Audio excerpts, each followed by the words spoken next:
बर्फ से ढकी ऊंची पहाड़ियाँ, घने जंगल और विशाल हिमनदों से घिरे उस समय में जब सभ्यता अपनी पहली सांसें ले रही थी, इंसान अभी भी शिकारी और खानाबदोश जीवन जी रहे थे।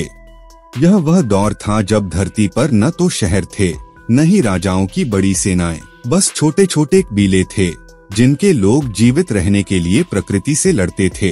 कहानी शुरू होती है एक छोटे से कबीले से जिसे याघल कबीला कहा जाता है। ये लोग बर्फ से ढके पहाड़ों और जंगलों के बीच रहते थे। उनका जीवन कठिन था। वे जानवरों का शिकार करके और प्रकृति पर निर्भर रहकर जीवन गुजारते थे। उनके पास सबसे बड़ा शिकार था मेमथ, विशालकाय हाथी। यही उनका भोजन, कपड़े और औजार बनाने का साधन था। इस कबीले के लोग मानते थे कि उनका भाग्य तारों में लिखा हुआ है। उनके बीच एक रहस्यमयी वृद्धा थी जिसे वे ओल्ड मदर कहते थे। वह भविष्यवाणी करती थी और कबीले को रास्ता दिखाती थी। एक दिन उसने एक भविष्यवाणी की, एक दिन आखिरी शिकारी पैदा होगा। वही हमारे लोगों को नए भविष्य की ओर ले जाएगा। उसका जीवन कठिन होगा, लेकिन उसका रास्ता उसे महानता की ओर ले जाएगा। यह भविष्यवाणी पूरे कबीले में गूंज गई। सभी लोग सोचने लगे कि यह आखिरी शिकारी कौन होगा। इस कबीले में एक छोटा लड़का था, डले। उसका पिता कबीले का महान शिकारी था, लेकिन एक दिन अचानक डलेह का पिता कबीले को छोड़कर चला गया। किसी को कारण नहीं पता था। लोग कहते थे कि उसने अपने लोगों से मुंह मोड़ लिया और यह डलेह के लिए शर्म की बात बन गई। उसी कबीले में एक अनाथ लड़की थी, एवोलेट। उसके परिवार को दूसरे कबीले वालों ने मार दिया था। जब वह छोटी थी तो उसे याघल कबीले ने बचाया और पाला। डलेह और एवोलेट साथ बड़े हुए। धीरे धीरे उनके बीच गहरी दोस्ती और फिर प्रेम पनपा। ओल्ड मदर ने एवोलेट को देखकर भी एक भविष्यवाणी की थी। उसकी नीली आंखें भाग्य का संकेत हैं। वह आखिरी शिकारी का दिल बांध लेगी, लेकिन उसका जीवन संघर्षों से भरा होगा। महान शिकार का दिन। साल दर साल याघल कबीला जीवित रहने के लिए मेमथ का शिकार करता था। शिकार का दिन उनके लिए त्योहार जैसा होता था। हर लड़के का सपना होता था कि वह शिकार में भाग लेकर महान शिकारी कहलाए। डले भी इस दिन का इंतजार कर रहा था, लेकिन लोग उसके पिता के चले जाने की वजह से उसे नीची नजर से देखते थे। वे कहते थे कि जिस लड़के का पिता कायर निकले वह खुद भी कभी महान शिकारी नहीं बन सकता। शिकार के दिन डलेह अपने साथियों के साथ तैयार हुआ। वे सब जंगल से निकलकर विशाल बर्फीले मैदान में पहुँचे जहाँ मेमथों का झुंड चल रहा था। शिकार करना आसान नहीं था क्योंकि ये हाथी बर्फ की तरह सफेद और पहाड़ों जैसे विशालकाय थे। डलेह और उसके साथी अपने भालों के साथ आगे बढ़े। पूरे कबीले की नजर उन पर थी। डलेह ने अपनी पूरी ताकत और हिम्मत लगाई और किस्मत उसके साथ थी। उसने एक विशाल मेमथ को गिरा दिया। यह उसके जीवन की सबसे बड़ी जीत थी। कबीले ने उसे महान शिकारी घोषित कर दिया। लोग उसकी जय जयकार करने लगे। एवोलेट की आंखों में गर्व और प्रेम झलक रहा था। लेकिन ठीक उसी रात जब पूरा कबीला शिकार की सफलता का जश्न मना रहा था, अचानक अंधेरे से घोड़े पर सवार अजनबी योद्धाओं का एक झुंड हमला कर देता है। ये लोग दूसरे किसी कबीले के नहीं थे, बल्कि और भी दूर से आए थे। उनके पास लोहे के हथियार थे, घोड़े थे और अनुशासित सेना जैसी ताकत थी। उन्होंने याघल कबीले पर टूटकर हमला किया। जो भी उनके रास्ते में आया वह या तो मार दिया गया या बेड़ियों में जकड़कर कैदी बना लिया गया। डलेह और कुछ लोग किसी तरह बच गए, लेकिन जब उसने पीछे मुड़कर देखा, एवोलेट उन घुड़सवारों के साथ कैद कर ली गई थी। वह उसे चीखते हुए ले गए। डलेह ने दौड़कर उसे बचाने की कोशिश की, लेकिन वह नाकाम रहा। कबीले के कई लोग मारे गए और कई बंदी बनाकर घोड़ों पर बैठाकर दूर ले जाए गए। हमले के बाद बचे हुए लोग रो रहे थे। पूरा कबीला तबाह हो चुका था, लेकिन डलेह के दिल में आग जल उठी। उसने कसम खाई, मैं एवोलेट को वापस लाऊंगा, चाहे इसके लिए मुझे दुनिया के अंत तक क्यों न जाना पड़े। ओल्ड मदर ने भी भविष्यवाणी की थी कि यही डलेह का भाग्य है। वह अपने लोगों को अजनबियों से मुक्त कराएगा। डलेह ने अपने सबसे करीबी साथी टिक टिक और कुछ योद्धाओं को साथ लिया। वे सब घुड़सवारों के पीछे निकल पड़े। उनके सामने था बर्फीली चोटियां, जंगल, रेगिस्तान और अनगिनत खतरे। लेकिन डलेह के दिल में सिर्फ एक चीज थी, एवोलेट को ढूंढना और अपने कबीले के लोगों को वापस लाना। डलेह ने अपने छोटे से दल को इकट्ठा किया। उसके साथ उसका सबसे भरोसेमंद दोस्त टिक टिक, एक युवा शिकारी काऊ और कुछ और लोग थे। वे सब मिलकर घुड़सवारों का पीछा करने निकले। उनके सामने लंबा और कठिन रास्ता था, बर्फ से ढकी पहाड़ियाँ, घने जंगल और अनजाने प्रदेश। सर्द हवाएं हड्डियों तक चुभ रही थीं, लेकिन डलेह के दिल में आग जल रही थी। एवोलेट की चीखें अब भी उसके कानों में गूंज रही थीं।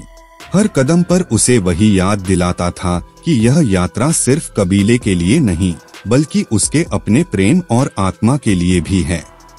पहाड़ों के बीच से गुजरा। बर्फ की मोटी चादरें, ऊंचे ऊंचे हिमखंड और संकरे रास्ते, यह सब उन्हें डरा रहे थे। विशाल शिकारी सेबर टूथ टाइगर एक दिन दल जंगल से गुजर रहा था। अचानक झाड़ियों से दहाड़ सुनाई दी। सबके होश उड़ गए। सामने प्रकट हुआ एक सेबर टूथ टाइगर।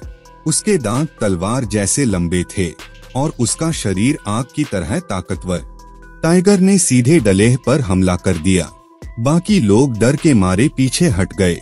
डलेह ने भाला उठाया, लेकिन उसके सामने खड़ा यह दैत्य किसी भी पल उसे चीर सकता था। जब टाइगर छलांग लगाकर उस पर गिरा, तो डलेह ने पूरी हिम्मत से भाला उसकी ओर तान दिया, लेकिन भाला टूट गया और डलेह नीचे दब गया। टाइगर की दहाड़ उसके कानों में गूंज रही थी।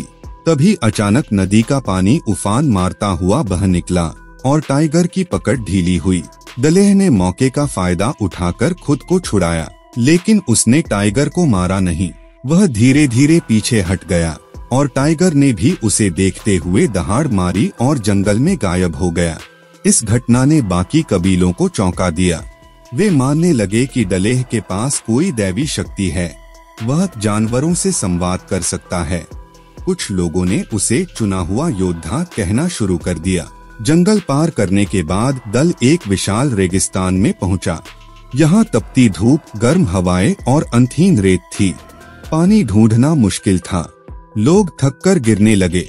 कई बार ऐसा लगा कि उनका सफर यहीं खत्म हो जाएगा, लेकिन डलेह ने हिम्मत नहीं हारी। उसने सबको भरोसा दिलाया, एवोलेट अभी भी मेरी प्रतीक्षा कर रही है। जब तक मैं सांस ले रहा हूँ, यह सफर नहीं रुकेगा। रेगिस्तान में उन्होंने कई कबीले देखे जिन पर भी घुड़सवारों ने हमला किया था। धीरे धीरे डलेह की टोली एक विशाल सेना बनती गई। हर नया कबीला डलेह के साथ जुड़ता गया, क्योंकि वे सब अपने लोगों को मुक्त कराना चाहते थे। इधर दूसरी ओर एवोलेट और बाकी कैदी उन घुड़सवारों के साथ दिन रात चलते जा रहे थे। उन्हें जंजीरों में बांधकर रेगिस्तान पार कराया जा रहा था। प्यास और भूख से लोग बेहाल थे। एवोलेट हर दिन आसमान की ओर देखती और सोचती, डलेह, क्या तुम सचमुच आओगे या मैं हमेशा के लिए खो जाऊंगी? लेकिन उसके दिल में उम्मीद अब भी जिंदा थी। एवोलेट की नीली आंखों ने कई सैनिकों का ध्यान खींचा। उनके लिए यह अजीब था, क्योंकि इस धरती पर ऐसी आंखें दुर्लभ थीं। जल्द ही यह खबर महल तक पहुंच गई कि एक नीली आंखों वाली स्त्री उनके गुलामों में है। महल की पुरोहिताएं मानती थीं कि नीली आंखों वाली स्त्री का आगमन भाग्य का संकेत है। लेकिन एवोलेट के दिल में बस एक ही चीज थी, डलेह। हर शाम वह आसमान की ओर देखती और प्रार्थना करती, तुम जरूर आओगे। मैं जानती हूँ डलेह और उसकी सेना ने नगरी के बाहर डेरा डाला। पहले उन्हें योजना बनानी थी, सीधे हमला करना आत्महत्या होता। रात के अंधेरे में उन्होंने छोटी छोटी टुकड़ियों में सैनिकों पर हमला शुरू किया। वे घात लगाकर पहरेदारों को मारते और गुलामों तक संदेश पहुंचाते कि एक उद्धारक आया है। धीरे धीरे यह खबर पूरे गुलामों के बीच फैल गई। उनमें उम्मीद जगने लगी, लेकिन दुश्मनों को भी भनक लग गई कि कोई अजनबी सेना पास ही है। उन्होंने पहरे और कड़े कर दिए। करात डलेह खुद नगरी के अंदर घुस गया। वहां उसकी मुलाकात गुलामों से हुई। जब गुलामों ने जाना कि वही है जिसने रेगिस्तान पार कर उन्हें आजाद करने आने की कसम खाई है, तो उनकी आंखों में आंसू आ गए। गुलामों में से एक बूढ़े ने कहा, हम वर्षों से इस नरक में कैद हैं। अगर तुम सचमुच हमें आजादी दोगे तो हम सब तुम्हारे साथ खड़े होंगे। दलेह ने हाथ उठाकर कहा, यह लड़ाई सिर्फ तुम्हारी नहीं, पूरी इंसानियत की है। अब वक्त आ गया है कि हम अपनी बेड़ियां तोड़ दें। गुलामों ने सिर झुका दिया। अब वह अकेला नहीं था, हजारों हाथ उसके साथ थे। महल के अंदर वह रहस्यमयी देवता राजा अपने सुनहरे सिंहासन पर बैठा था। उसका चेहरा हमेशा नकाब से ढका रहता था। कोई नहीं जानता था कि वह कैसा दिखता है। उसके बारे में कहा जाता था कि वह अमर है और देवताओं का वंशज है, लेकिन असलियत यह थी कि वह बस एक क्रूर इंसान था जो लोगों के डर का फायदा उठाकर खुद को भगवान कहता था। उसने अपने पुजारियों से सुना कि विद्रोह की हवा चल रही है। वह गुस्से में चिल्लाया, जो भी मेरा विरोध करेगा उसे मेरे पिरामिड की नींव में जिंदा गाड़ दिया जाएगा। दलेह ने अपनी सेना और गुलामों को इकट्ठा किया। अब निर्णायक लड़ाई का समय आ चुका था। उसने सबके सामने भाषण दिया, आज हमारी संख्या कम हो सकती है, हमारे हथियार साधारण हो सकते हैं, लेकिन हमारे दिल में जो आग है वह किसी लोहे से भी मजबूत है। कल का सूरज हमें या तो गुलाम बनाएगा या स्वतंत्र मनुष्य। चुनाव हमारे हाथ में है। सबके गले से एक साथ हुंकार निकली। रात आसमान में गूंज उठी। दलेह जानता था कि यह लड़ाई उसके जीवन का सबसे बड़ा इम्तिहान है और कहीं न कहीं एवोलेट उसी नगरी में उसका इंतजार कर रही थी। पहला बड़ा युद्ध। सुबह का सूरज नगरी के ऊपर चमका। दलेह और उसकी सेना चुपचाप रेगिस्तान की रेत से निकलकर पहाड़ी की ढलान पर पहुंची। सामने फैली थी दास्ता की नगरी, जहां हजारों गुलाम पत्थर ढो रहे थे और सैनिक पहरा दे रहे थे। दलेह ने इशारा किया और अचानक दर्जनों योद्धा ढलान से नीचे कूद पड़े। उन्होंने पहरेदारों पर हमला कर दिया। गोलियों या लोहे की तलवारों के सामने उनके भाले और धनुष छोटे लग रहे थे, लेकिन उनकी आत्मा अडिग थी। गुलामों ने यह दृश्य देखा और उनमें भी आग जल उठी। उन्होंने अपने औजारों, पत्थरों और हथौड़ों को उठाकर सैनिकों पर बरसाना शुरू कर दिया। चारों ओर अफरातफरी मच गई। नगरी का पहरा टूट गया और पहली बार गुलामों ने अपने मालिकों के खिलाफ विद्रोह का झंडा उठाया। इसी अफरातफरी के बीच एवोलेट ने भी शोर सुना। उसने पहचाना कि यह हमला सामान्य नहीं है, यह वही विद्रोह है जिसका सपना उसने हर रात देखा था। उसका दिल कह रहा था, दलेह आ गया है। वह अपने साथी कैदियों को लेकर किले की दीवारों के पास भागी, लेकिन तभी एक सैनिक ने उसे पकड़ लिया। एवोलेट ने पूरी ताकत लगाई, लेकिन सैनिक ने उसकी गर्दन पर तलवार रख दी। महल में बैठे देवता राजा तक खबर पहुंची कि विद्रोह भड़क उठा है। उसका चेहरा नकाब से ढका था, लेकिन उसकी आंखों में डर साफ झलक रहा था। उसने पुजारियों से कहा, यह असंभव है, हम देवताओं के वंशज हैं, कोई हमें चुनौती नहीं दे सकता। पुजारियों ने समझाया कि विद्रोह को तुरंत दबाना होगा, वरना देवत्व की झूठी छवि टूट जाएगी। युद्ध तेज हो रहा था। सैनिकों ने अपने घोड़े और बख्तरबंद गाड़ियां निकाली, लेकिन दलेह ने अपने लोगों को संगठित किया। उसने ऊंची आवाज में चिल्लाकर कहा, डरो मत, यह हमारी धरती है, हमारा खून है, इन पर झपटो। दलेह की सेना ने रणनीति बनाई। उन्होंने दुश्मनों को दलदल जैसे रेतीले हिस्सों में फंसाया, जहां उनके घोड़े डूबने लगे। गुलामों ने ऊपर से विशाल पत्थर लुढ़काए, जिससे दुश्मनों की कतारें टूट गईं। लड़ाई लंबी चली, लेकिन धीरे धीरे पलड़ा दलेह की तरफ झुकने लगा। आखिरकार दलेह महल तक पहुंच गया। उसके सामने खड़ा था देवता राजा। उसका शरीर ढका हुआ, चेहरा नकाब में। चारों ओर पुजारी उसका बचाव कर रहे थे। दलेह ने भाला उठाकर पुकारा, तुम देवता नहीं, एक कायर हो। तुमने निर्दोषों को दास बनाया, लेकिन आज तुम्हारा अंत होगा। राजा ने भागने की कोशिश की, लेकिन गुलामों ने उसे रोक लिया। उसी समय भीड़ ने उसका नकाब खींचकर गिरा दिया। सबके सामने सच आ गया, वह कोई देवता नहीं, बस एक बूढ़ा डरा हुआ इंसान था। गुलामों की आंखों से डर मिट गया। वे गरज उठे और राजा को मार गिराया, लेकिन लड़ाई अब भी खत्म नहीं हुई थी। एक सैनिक ने एवोलेट को पकड़ रखा था और उसे डलेह की आंखों के सामने भाले से घायल कर दिया।